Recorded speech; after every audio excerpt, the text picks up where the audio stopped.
Hi everyone, welcome back to my channel RMB Edutek. আশা ৰাখিছো আপোনালোক সকলোৱে ভালে আছে আৰু আজিৰ এই ভিডিঅটোত মই আলোচনা কৰিব লৈছো অসম লোক সেৱা আয়োগ আসাম পাব্লিক সাৰ্ভিস কমিশনৰ কম্বাইন্ড কম্পিটিটিভ এক্সামিনেশন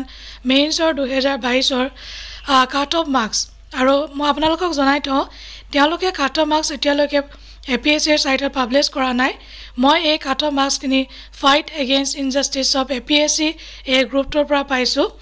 আৰু হেতু কাৰণে যিসকল ব্যক্তিয়ে কমেন্ট কৰে সুধিব পাৰে যে ওয়েবসাইটত নাই বা কোনো ধৰণৰ নটিফিকেশন নাই হেতু কাৰণে মই আপোনালোকক ক্লাৰিফিকেশন দি দিছো যে মই সোৰ্সটো কৰ পৰা পাইছো আৰু যদি আপোনালোকে ভিডিঅটো ভাল পায় কাইন্ডলি লাইক কৰিব শেয়াৰ কৰিব আৰু প্লিজ সাবস্ক্ৰাইব কৰিব নাপাহৰিব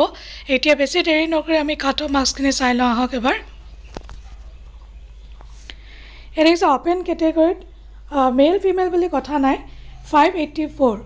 then OBC 534, then SC 507, ST plain 500, then ST hills karone 457.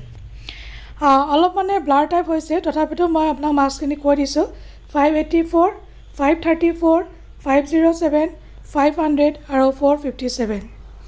Open category OBC, MOBC, SC, ST plain, ST hills. আৰু ইয়াতে তেওঁলোকে কিছুমান ইম্পৰ্টেন্ট নোট লিখি দিছে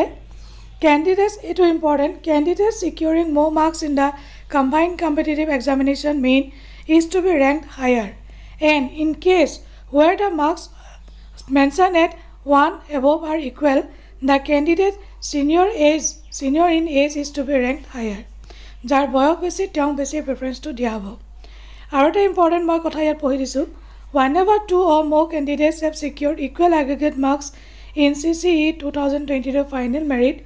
it has been resolved in accordance with the principles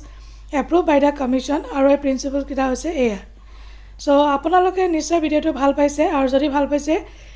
like এটা কৰি দিব, comment কৰিব আৰু সকলোৱে কমেন্ট কৰি জনাব কাৰ কিমান মাৰ্কছৰ কাৰণে ৰৈ গল আৰু চিন্তা কৰিব নালাগে এবাৰ প্ৰিলিমছ আহি আছে সকলোকে মোৰ ফালৰ পৰা all the best in advance ভালদৰে আপোনালোকে এক্সামিনেশনটো দিয়ক Thank you so much bye bye take care